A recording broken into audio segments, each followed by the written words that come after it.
For the other pinakamarami partner. Philippines Access Plus.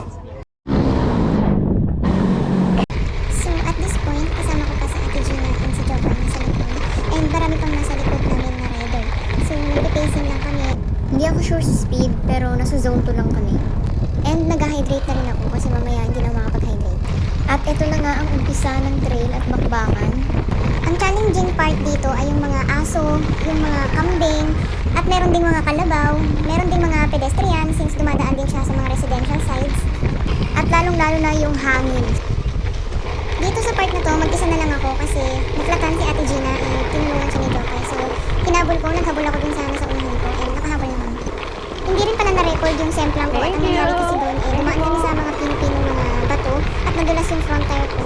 And yun pala, meron akong nasa likod at nagkabanggaan. Sa part na to, nagbagal na ako kasi sobrang sakit yung left wrist ko dahil yun yung napantukod ko. So hanggang dito na lang pala yung video ko kasi nalobat na rin yung GoPro and sayang at hindi ko na na-videohan yung mga ibang kabanata, lalo na yung pag-finish. Thankful na rin ako kay God sa experience na to. Na-enjoy ko naman siya. And definitely not the last. Maraming salamat po sa mga sumuporta at sa pagsubaybay niyo. Thank you! And God bless us all.